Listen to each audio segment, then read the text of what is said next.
Welcome to the Lifestyle Property Podcast. I'm Jamie Greaves, your host and professional property investor. I'm here to bring you insights, home truths and powerful stories about what really goes on in property investment, business and growing your dream lifestyle. Are you ready?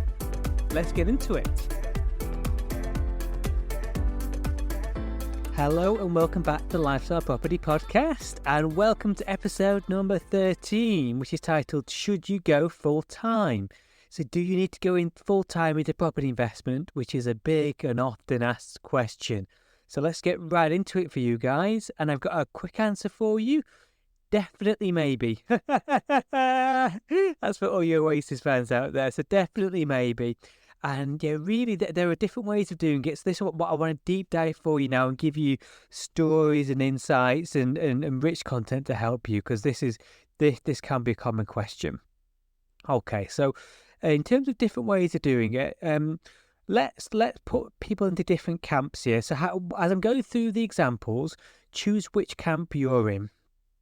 Okay, so choose which camp that you apply to. So camp number one is people that like their job. Okay, so if you love your job or you love your business, okay, if you would do it for free, and how you know that is, would you do it for free? You know, are you in flow? Do you get a lot of enjoyment from it? You know, does it pay well? Are you happy? Is it meaningful work? Then good news, you can absolutely stay. You might have a property investment bug because there's so many amazing benefits to investing in property, but you can stay in your job. Okay, if it pays, as I said, if it pays well, it's meaningful, yeah, makes you happy, you enjoy it, then there's so many other ways you can invest in property. Okay, so take this as good news. I hope that's good news for you, if that is you. Okay, so for example, you could use property as a retirement plan. Okay, one that packs a hell of a punch. An amazing punch, okay? You can use it as a retirement plan. Okay, so what do I mean by that is, well, you can grow your portfolio in the background. Okay, so it can be very hands-off for you. It's just something where you park your money in, and you can do any of the strategies and make it very hands-off, because you can outsource everything.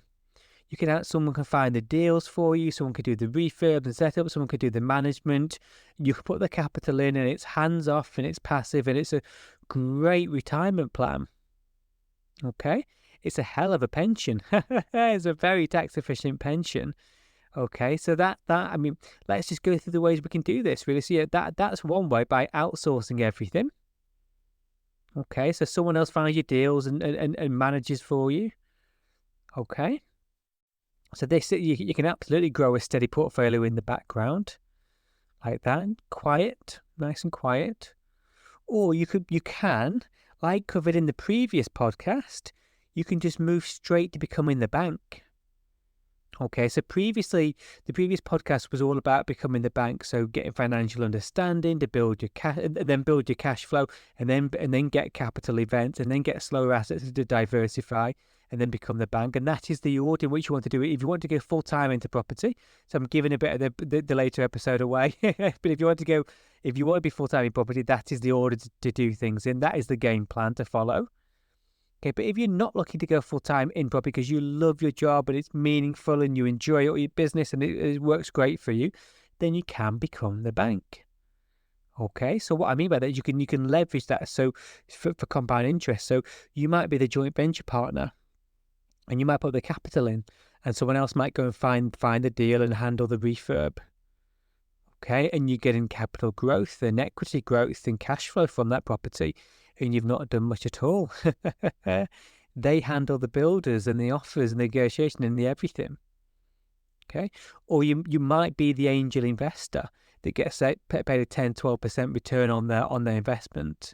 Just make sure that you trust the person that you're doing it with, and that it's a really good deal. Trust but verify, something that I've already discussed on the podcast before. Okay, so that you can absolutely invest in property without going full time. Okay, and those are the two core ways of doing it. Either type number one is where you outsource the elements of the work. You outsource the work. So someone sources your deals for you, does any kind of handles any refurb, and then looks after management, one or multiple parties. Or you become the bank. So either you leverage people's expertise or you become the bank. Okay? So you can absolutely do property without going full time. So it's always useful to hear real life examples. So let me provide you some examples in insider stories really of this. So we have a joint venture partner who travels the world and lives an amazing lifestyle. And they've become the bank in various projects, and they've done joint ventures and they've done private loans, but they're always the bank. And for them, they just want to travel, and it's amazing. They're a little bit later in life, and they never got the chance to do that. And it's beautiful that we've been able to allow them to do that. And they don't find deals or do refurbs or management. They are the money side of deals, and they've worked with us and other people, and they live an amazing lifestyle. Okay, and I wouldn't call them full-time in property at all because they don't do anything. They live their dream lifestyle, which is beautiful. And naturally, I've also worked with many clients as well who are time poor. So whereby we've gone out and sourced them deals and then helped them with management as well.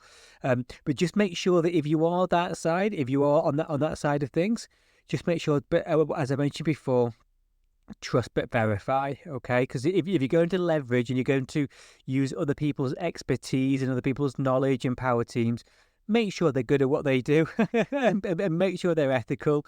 Okay, so for example, we don't want a conflict of interest. You wouldn't want a management company that was preferring their own units and not theirs of their clients, or you wouldn't want an unethical sourcing company that had bad practices, or so many things. So just, if you are going to outsource it, and you absolutely can, you can outsource everything, and therefore you don't need to go full time, and you can maintain your business, your lifestyle, your job. Just trust but verify. It's a great tip. And always ask for get testimonials is a good one, and feedback from people who have worked with them before, and get real insights. It's really, really useful doing so. So that's if you didn't want to go full time. You absolutely don't need to. You can outsource everything, or you can become the bank. Okay, skip ahead and become the bank. Or this is why it definitely may be. Or you can go full time and burn your ships. Okay, so for example, when would you do this? Okay, well, if you think that your job is quite unstable, okay, and unfortunately many jobs are these days. Okay, we don't have that kind of stability in employment no longer. Then obviously building a property portfolio in the background is the safest thing you could possibly do. So while society might consider investing risky, it's really risky not to, isn't it? Because let's just be honest with ourselves. In terms of the retirement age, I talk to friends of mine, and they don't understand how they're going to have to work until they're 75, 80, and I'm now helping them with some of their decisions on like what to invest in, because we want to become our own retirement plan if we can, and not rely upon government or employers. Now there's unfortunately plenty of people that don't love their job. Okay, or they're in a dying market, or they just want that level of protection that if you got sick, you'd be okay financially, or if a family member got sick. And I've mentioned on the podcast before how my brother fell ill, and I was able to drop work entirely. Money kept rolling in from our assets, and just focus on family, and that's what really matters in life. So if you're aware of those kind of things, then absolutely, you can get more involved in property, and absolutely can go full time within property, and make it your baby. Now, unfortunately, we as a collective, we put it off, don't we? So property investment was nagging away at me. I had the idea probably since being 20 years old. No, and I started at 30. So, and 30 is still pretty young to start within property investment, but there's some people that start at 18. One of our mentees started at 19, and I bloody loved him because he's 19 years old, and he was starting in rent to SA to begin with, but then he'll be buying assets within a couple of years, and he's got, imagine, so, but it's said clearly, the sooner we start, the better, but we put it off, don't we? Okay, so we put it off, and unfortunately, other people, and you might be listening to this now, you might have put it off for 20, 25, 30 years. Something you've thought about doing before. Okay, but really, the sooner we start, the better. Okay, because if you're growing your own portfolio, the sooner you get that additional income from your portfolio, and the sooner you get the capital growth, the better. I think there's so many quotes out there, but they're true in terms of like the best time to buy is yesterday, and the second best time to buy is today. And for those that considering going into rent to rent, what I heavily encourage you to do is do rent to rent, systemize it, maximize it, build your cash flow credibility, and then move into buying, because the sooner you can start buying assets, the better, because of that life-changing capital growth, and it's what we can pass on to our family, it's our legacies, it's amazing. Now, if you are the bank as well, if you want to be the bank, again, the sooner you start and the sooner you invest, the better, because of compound interest and compound growth. Okay, so every year your savings increase, so the interest you make, interest that you earn increases year upon year upon year. That I think Einstein said the eighth wonder of the world is compound interest. So when Albert Einstein says compound interest is the eighth wonder of the interest, that's something to be mindful of. And said simply, guys, the sooner we invest, the better. Okay, just to simplify that. Okay, and now if you are wanting to go all in, so if any of the above resonates with you, whereby either your job's either a dying market, or you don't love it, or it's not feeding you anymore, you start to enjoy it, or you've got this urge and this itch that that there's more out there, and you want to do it, okay, and you want to go full time, and it suits you to go full time, then here I absolutely, love him or hate him, everyone's got flaws. But Arnold Schwarzenegger's quote, I'll call him Arnie because I can't pronounce his surname very well. Arnie's quote is perfect. Okay, no plan B. He's got quotes all over the internet. Go all in on plan A, because if you have a plan B, that means you expect your plan A not to work. I won't mention his explicit language, but plan A only, and amen. Okay, it's great to have mentors and trainers and team members and friends and people around us, and accountants and solicitors and brokers, and you name it. But it's also good to have like some non-property aspirational characters that just bang on. I like that. And that'll change every year. But how good is that? Because if you look at what he did, he mastered his universe. And he had different universes, but he focused on it and he went all in. So when he became for anyone who's read the book, it's fascinating, isn't it? So when he moved to Hollywood, he turned down loads of smaller roles, okay, and went and said, no, I want headline actor only, and therefore every film and role he's ever done has been headline only, because he went all in on that idea and he thought big and he took action.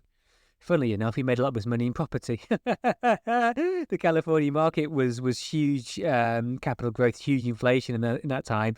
And the money he was making, he was lumping into turnkey property investment. So anyway, but that allowed him to have the gym works, because he was earning money from gym. It allowed him to focus and go all in. So don't dabble. If you want to go all in and focus on one strategy, maximize it, make it your baby. Okay, and the grass is greenest where it's watered. Okay, so where we put focus, where we put energy, where we put action, where we put consistency into. Okay, so if that's you, then absolutely, there's so many ways you can go full time into property. Then what I recommend you do is, if any of this resonates to you, then I recommend you make sure you've listened to the last episode. Okay, episode 11, where I've broken down, so episode number 12, so Become the Bank. Apologies, I get excited with all these. And make sure that you follow it in order. So if you want to go full-time in property, follow that order of financial understanding first, then build your cash flow. Start with cash flow. Once you've nailed cash flow, then you can make big capital. Okay, so go into things like deal sourcing or flips later, not as a newbie. Once you're experienced, you've got lessons, and you can do things very ethically. Then you can diversify into slower assets, okay, stock market, buy-to-lets, commercials. and then you can become the bank should you wish. You can become the bank in projects. Okay, it's an amazing way, and in that way you're able to help younger aspiring people as well. And that might be in property, but that might be in other industries that you've got a good knowledge on, where you're the angel investor. Okay, you're the bridge company, you're the bank. Amazing place to be. So either be type A, whereby you're going to be leveraged and hands off. So we don't need to go into property investment full time, leverage and hands off. Or we burn the ships and we go all in. Okay. Now, in terms of my background and how I got involved in property investment all them years ago, I was actually a bit of an anomaly because I did love my job.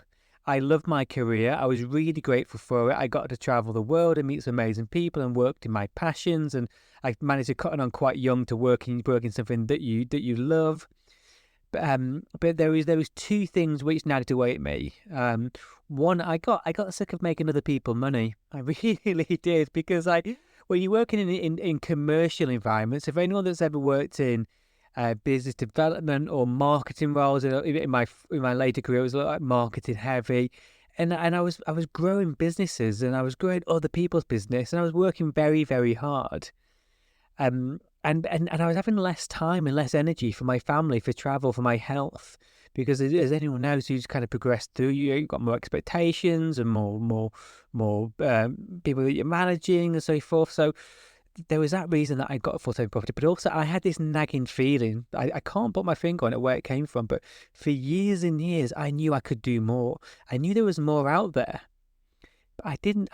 So again, I go back to that first book, and it's so many property investors' first book. It really is. I think it was the first resource that I recommended in the podcast for that reason. And yeah, if I was to interview 50 property investors now, I think half would say this was their first book that got them involved in it. Rich Dad, Poor Dad. I knew there was someone else out there, but I only ever had Poor Dad. It's not his fault. He just didn't. We don't know what we don't know. All I ever knew was to work hard and save, work hard and save. But once I had my eyes opened, okay, once I learned about assets and passive income and financial freedom, and once I knew that I could do it, and once I saw some examples out there of other people, quote unquote, normal people, because we need normality in this. We need to see people like me. I'm normal. I'm not special. Hopefully you can take some resonation from this, that if I can do all this, you absolutely can. And if you apply what I'm going through, you'll be able to do it, taking less risks and quicker, streamlined, because I'm leaving no stone unturned here. Okay, so once I had my eyes opened, I went all in. I did try. I did try and do it hands off. Yeah, it was funny. So when I came back from New Zealand, I decided to go full-time in the business and grow it, and I did start a full-time role whilst going to be working alongside, and I lasted half a day. Half a day. I did 3 or 4 interviews, and I was going to do property investment in my evenings or on my weekends. I lasted a half a day. It was quite a senior position. I was head of commercial for a company, lovely company, and I went in at lunch. I must add, I did have my free lunch, as you get on your first day. But I was sat around the office, and I looked around all the people, and quite uninspiring, I must say. Full of people that were just clocking in for the week on the Monday, and they're tired and they didn't really want to be there. And yeah, and I was like, no, I can't do this. This is not me anymore. My head's been turned. I'm all in. I'm all in now. Obviously, I was in a fortunate position. At that stage, I was 30 years old. I didn't have children. Okay. So I had flexibility. Things could have gone wrong, and they did go wrong, didn't they? I've shared that, and that was okay. So we do need to be mindful of our own risk profiles. Okay. We do. Okay. We need to be mindful of our circumstance in life, but don't let them put you off. It's just what stage you want to go in at. So naturally, if you've got children and a mortgage and a busy job, then you can invest in property, but I don't recommend quitting your day job right away. I laugh, but it's a serious matter. Keep your day job, keep the income coming in, okay, and then just do property in your spare time. Find time, and we can all find time, guys. If you've watched a film or Netflix or sport or anything in the past week, then you've got time. But I'm not saying don't do those things, because life's for enjoying. Okay, life is, and I'm sure I'll do another podcast on that in terms of just what life's all about.